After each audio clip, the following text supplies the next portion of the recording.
This is episode 18 of I Love This Album. The first one, I'm going to venture into comedy. I haven't talked about comedy before because I've bought very, very, very few comedy albums in my life. I'm going to do The Day the Laughter Died, Andrew Dice Clay.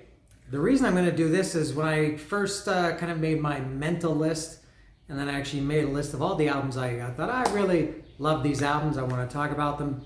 This album wasn't on my list. It's not like I thought about it and then I thought, no, I don't want to talk about that because it's not music. It just didn't even cross my mind to do this.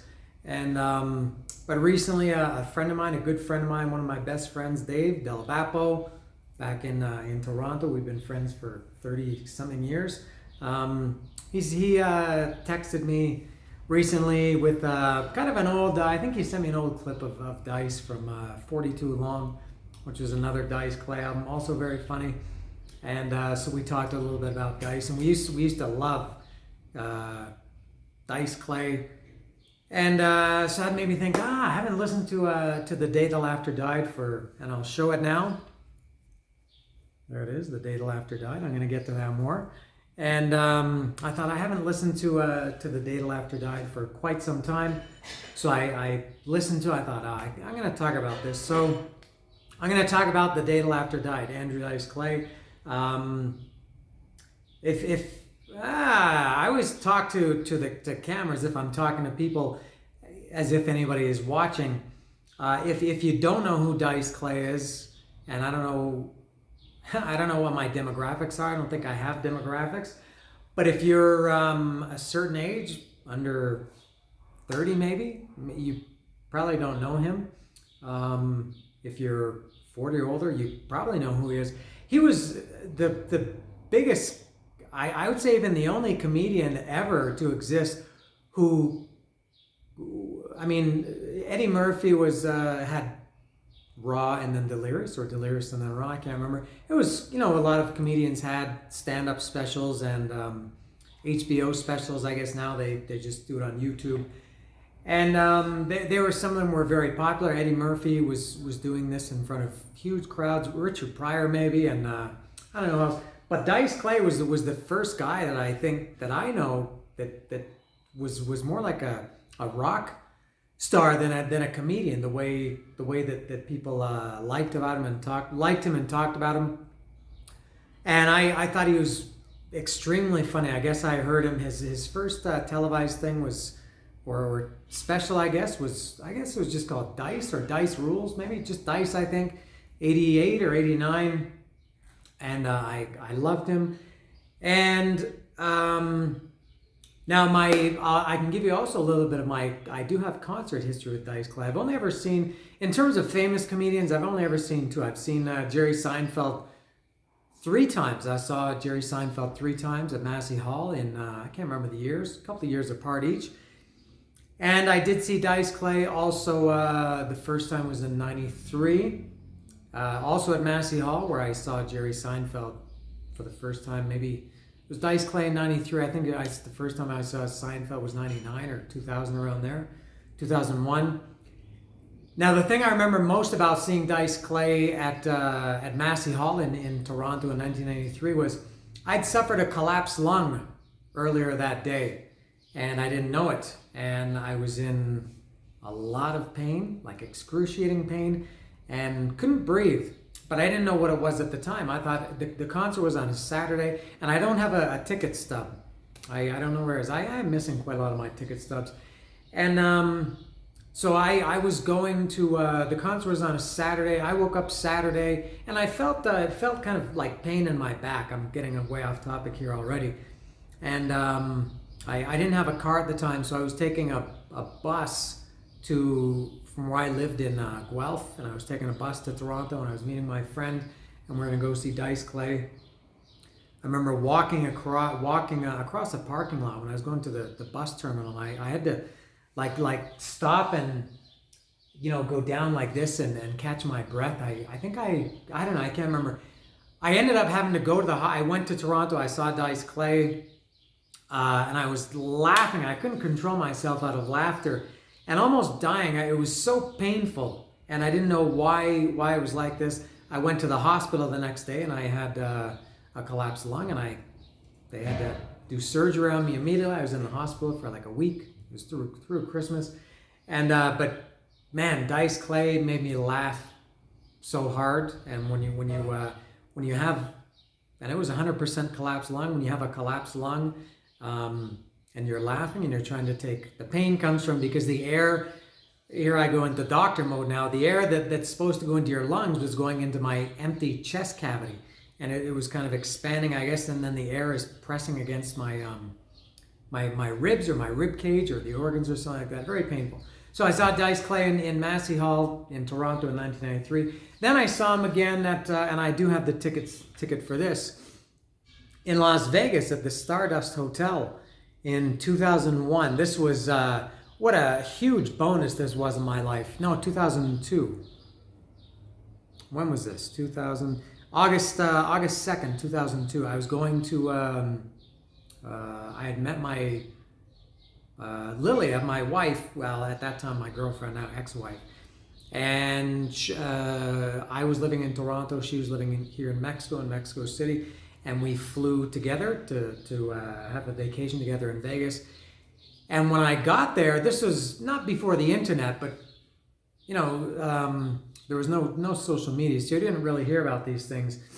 And when I got to Las Vegas, I think it was after I got there, I found that Dice was playing at the Stardust, and it was amazing coincidence, because I always like, when I go to cities, I like to see if there are concerts or sports teams playing that I would like to go to. So for me to see that Dice Clay was playing at the Stardust was a massive bonus that I had no idea. So it was, and it seems like this was an expensive show. This was $55 US, 19 years ago, a long time ago. That was an expensive show. Oh, it didn't even have my name, the personalized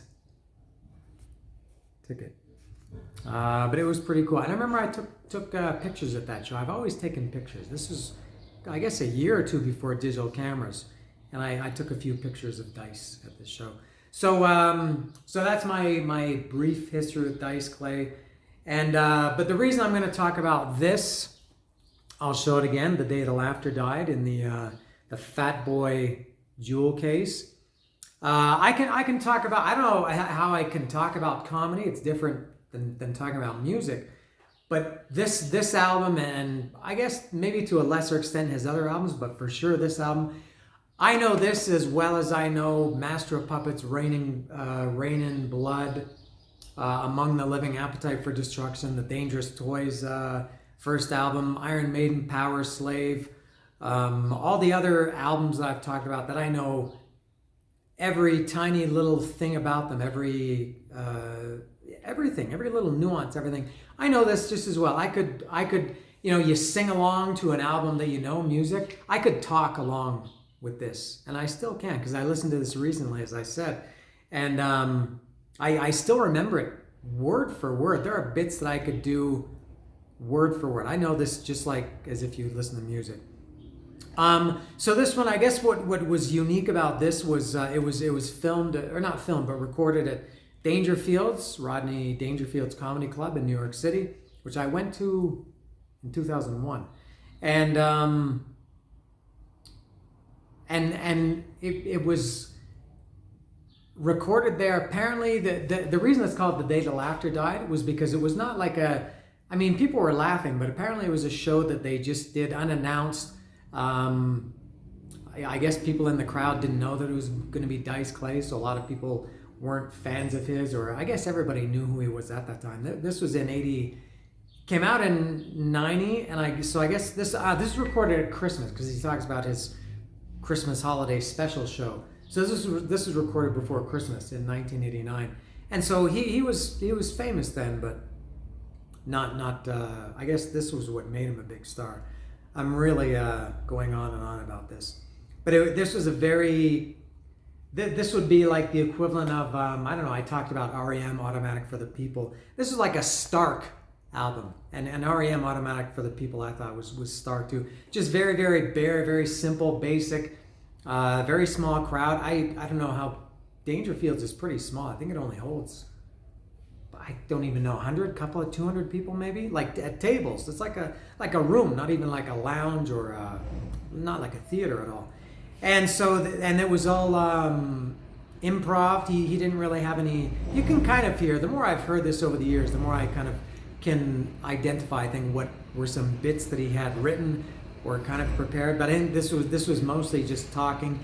A lot of audience, not heckling, but audience interaction with the audience members. Some people left during the show. I guess there goes my cat, just like my cat is leaving. A lot of people didn't like Dice Clay. I don't know what you expect when you go to a comedy club.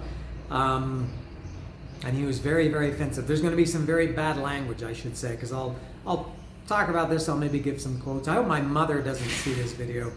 But so I'll try to do this track by track. I don't know if it, and it doesn't have the track listing on the back, so I'll go to the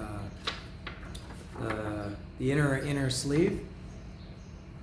And for the record, I've mentioned before that I used to write. I bought this in New York in 1993 on CD. I bought it on cassette. I had it on a double cassette in whenever it came out in early 1990. I had it then.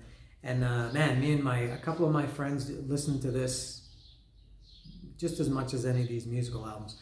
So I don't know how well and I know, like I said, word for word, I'm not necessarily sure which track title contains which bits or which lines, but I'll try to talk about it a little bit. And there's going to be a lot of bad words. Remember, this is not me.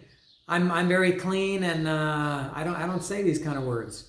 So this is not me. So the first track is "First Kiss." That's Dice talking about his nephew. He's 14. He got his first kiss. Dice says he remembers his first kiss. Some colored hooker on Mermaid Avenue. $5 and all you could fucking eat. Holiday season. That's when he talks about he's doing his. I think this is what he talked about. He's doing his Christmas holiday special show. They lit the tree again. Talking about the tree in Rockefeller Center. The next one, that's the tree. The tree is track number 3. For Texas, the track is called Texas. There was was this the one? It was a woman and her I guess boyfriend in the crowd, and Dice asked them where they were from. They said Texas. Dice asked them who's watching the manure pit while you're up here in New York. And I still quote a lot of these lines. I still say them. I never get a chance to use that one because I don't really know anybody from Texas. But this was the one I think he asked if it was their first date or something like that, and the girl said third date, and Dice talked about that it's a big date. We're not just talking a little tire wear and some gas money. We're talking about airfare, hotels, dinners to shove down your fucking throat. Something like that. I'm not funny. This is funny. Places to meet chicks. He's talking about the laundromat, the dry cleaning, the laundromat with the dryers. The chicks, they sit on the dryers. That they're not wearing any panties because it's all in the wash. The gift. Which one? What was the gift? I think he's talking about the guys. That's a good one. I think he talks to a guy in the crowd. He says, because this was during the Christmas season, he says, "Is that your gift from your girlfriend?" He's wearing a sweater, and this is so unfunny when I'm saying it and quoting it and maybe misquoting it. Is that your sweater? She bought that for you? Just what I would have picked out. He's mocking the guy for his sweater. The divider in my balls. All I can think about is the divider in my balls. Personal delivery service. Not sure what that one is. Female anatomy. That's the great. Maybe for me the highlight of this album is the ass eating, an art form. He's Richard Nixon in that ass. Oh, I want your ass. Oh, I want to eat your ass. Give me that big fat fucking ass. And then he does the Richard Nixon. I'm Richard Nixon in that ass. Not for me. Ass eating, an art form. God, I hope my mother doesn't ever watch this. Under 2 minutes, I could bang a chick out under 2 minutes. Kids, got any kids? How many? Mothers, daughters, and sisters. Is that the one? Is that the mom and 2 daughters? Dad's also got the same hairdo, dumb fucking sweater, or is that another one? I can't remember. 1990, all the 90s are gonna be is jerking off and working out. Oh, that's the next track, jerking off. All right, Milk and Shampoo. That's another, and that's one that I quote all the time. Still, he's talking about milk and shampoo. You take the he's talking about taking the expensive milk with every little bit of fat they take out of milk, they charge you like another buck. Those pricks. So you got the low fat, 2%, no fucking fat whatsoever, and with each time they take a little fat out of the milk, they charge you like another $2. Those pricks, something like that. And so he talks about pouring out the expensive milk and then pouring the cheap milk, or pouring out the taking a bottle of cheap milk, pouring it out, and then pouring the expensive milk into the cheap container. You saves $2. And then shampoo with Jehovah. Well, maybe I don't like fucking Jehovah, and I shouldn't be trying to do his voice. Maybe even the saying the words is bad enough. So I like Pert, but Pert costs a little more, right? So what do? I take the Jehovah fucking bottle. I squirt it all over the floor like it's somebody's load. People are slipping and sliding. I take the Pert, put it in Jehovah fucking bottle. Another $2. Nobody fucks with Dice. Dice does the fucking. And then somebody walks out, and this is the first heckler, and Dice asks him or her, a guy, asks him if he's leaving, and somebody in the crowd yells out, "She's got some sense, she's leaving." And Dice replies that it's a guy, jerk off. We got a chick jerk off here, our first of the night. Tremendously unfunny. I'm going to say it again. I'm not funny at all. Laughter versus comedy. Doesn't matter if anybody gets it. Is that the one he's talking about? While the cat's away, that's he's talking about. There's another guy in the crowd who's there with his girlfriend's best friend, and Dice says, "While the cat's away, your cock will play." What'll it be? Not sure about that one. Pizza. He's talking about I bought the bitch pizza. Concave. I don't mind little tits. Can't believe I'm saying this. I don't mind little tits. I just hate it when it goes in, when it's concave, like somebody hit them in the chest with a weight. Again, that's nice. Frozen foods. Not sure what that one is. Oh, in the vegetable department, I'm not sure. And then disc 2, the Osmonds. Oh, that's when he's talking about the family. They all got the same hairdo and dumb fucking sweaters. I think that's the Osmonds. Hot Mama. I've read books about it. Hot Mama. Turn on Words. Not sure what that one is. Rhyme renditions. There are people in the crowd, of course, yelling him for Dice to do his rhymes. I guess that was how he got really famous. Was he did his Hickory Dickory Dock and Old Mother Hubbard and Little Boy Blue, and people expected that from his shows. And I guess because this show wasn't like a true, like one of his well rehearsed or well prepared shows. It was kind of improvised, as I mentioned. People were yelling for rhymes, and he said, "No, I'm not going to do the rhymes." Then he did a few of them, but he did them, he kind of changed them up a little bit. True stories, no lies involved in this act. He went to the bank and he put his tongue up the teller's ass. No lies involved in this act. Automatic Pilot, that's he said he was watching Roseanne. That's dating everything there. He was watching Roseanne. He found that he jerked off all over himself. He said it was like my hand was on automatic pilot. What if I had family over? Dogs and birds. He's talking about, oh, look at my bird. Is that the one? And the turtle, skipping the turtle across the pool. Not very funny, that one. Women comics. Couldn't talk about that now, that women aren't funny. Cigarettes. There's a woman in the crowd. And I think you can hear him lighting a cigarette, and she says, "Have a cigarette." And Dice kind of bonds with her because they both smoke Marlboro Red, and Dice kind of likes that. But then he tells her to shut her mouth, or tells her boyfriend to control her. History lesson, Mr. History Teacher. Over the years, one of my favorite lines, I didn't really, think it was this funny when I heard this when I was like 19. but now I think it's very funny, and I'm not sure why. He says Harry Belafonte started the Civil War. And I don't even know why he says that. I don't know if there's something about Harry Belafonte that I don't know. But I just think it's very funny that Dice says Harry Belafonte started the Civil War. I had a friend, Kevin Haddle. This was in the early 90s. And I used to call him Mystery History Teacher based on this Dice Clay the day after died. I don't know why I called him Mr. History Teacher, because he wasn't a history teacher. Judy, he's talking about the sex dolls. For some reason, the dolls all got the same name, Judy. Mother and son, there's a woman in the crowd who's there with her son. And Dice says the woman is hot. Says he can't be his mother because she's too hot. A plus. That goes back to the history teacher. Oh, Mr. History Teacher.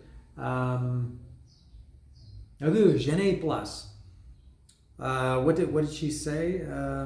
That's somebody in the crowd. I guess she says something to whoever she's with, and Dice says, "What did she say? You can tell me." Double date. I can't remember what that one is. Double date. Not sure about that. Multiple sclerosis. Why can't you get it just once? Everybody I know has got multiple sclerosis. How are you? How are you? How are you? It's just he says how are you over and over again. Get some good laughs. There's some really good laughs. You can hear in this album, I guess because there were so few people, you can hear some individual laughs, and there are some really good ones. The one that I remember is when he talks about doing his Christmas holiday special show. There's one guy who really, really laughs, and at this one too, I don't know if it's the same guy, after he says how are you, there's one guy that's just laughing and laughing. I like it. So it's not even that the material is funny, it's that the whole thing is funny. Silence is golden. That says that's only 17 seconds. I don't remember that. Hour back, get it. That went on and on, almost for an hour. Back, get it. And I'm not sure. That's another one that and he talks about this. Somebody in the crowd, as he goes on and on about hour back, get it. Somebody in the crowd says, I think they say, I don't get it. And Dice says, you think I do? And so he's just saying, I assume it's based on a person's name, Auerbach, like Auerbach, like Red Auerbach. And he just keeps saying Auerbach. I'll get back to you in an hour. I'll call you back in an hour. Shouldn't take there's a hunchback. He's trying to smuggle a turkey under the fucking back of his jacket. Let's call the police. Shouldn't take him too long to get here. Maybe it'll take him an hour. Back. Get it? I'm not sure, but very funny. Maybe that's also one of the signature things on this album. And then the last song, or not the last song, but the last track is something soft. His friend Ragdoll Eddie Bugnat. I'm not sure what the guy's name is. Bugnat? I don't know if it's like a nickname, Bugnat. But he says, my friend Ragdoll Eddie Bugnat comes up and plays a little piano, and Dice sings a little Christmas song. I shoot your wad high in the sky, sprinkle it all around. I can't remember, but that's the end. And anyway, this is a long, because obviously it's a double album, so it's pretty long. I guess the show was recorded over 2 nights, and I think this was pieced together from both. It's got great continuity because he references, later in the show, he references things that he had talked about earlier. And there's, because I think on Day Till After Died 2, which was also very, very funny. It's like Day Till After Died is Master of Puppets, and Day Till After Died 2 is And Justice for All. They're both equally as good, but you're drawn more towards the first one because it was first, and there are many other examples of that. So it was recorded over the 2 nights, but put together very, very well. I would love to hear, I don't know if there's a Dice Clay bootleg community where people have recordings of outtakes from the full. I would love to hear the full show. I would have loved if there had been video of it. Just would have been, I thought, really cool to see the interactions with all the people. About Dice Clay now, I really don't know. I've followed him on social media for years. He doesn't really post too much. I guess he does shows occasionally. I have no idea. Like I said, you can't. His act from back then. Even back then, it was controversial. He talked about women. You know, it was kind of demeaning to them at the time. It was funny, but you can't do that now. He talked about Chinese people, black people, a lot of race stuff. Very, very vulgar, and you even back then, like I said, it was controversial, and it raised a lot of eyebrows, like this, but you could still get away with it. I don't know if he could do that now, in this day and age. I don't know if he could do that, and so I don't know what. I still love him, and I think I'm gonna go through his whole catalog and listen to. Because I've got this one, Day Laughter Die 2, Dice Rules, Dice 42 Long, Filth, Face Down Ass Up. I bought all of his as they came out. I don't think there was any Dice Clay CDs or albums that I never bought. Yeah, so I don't know about Dice Clay's act now in 2021, but I do know that I love this album.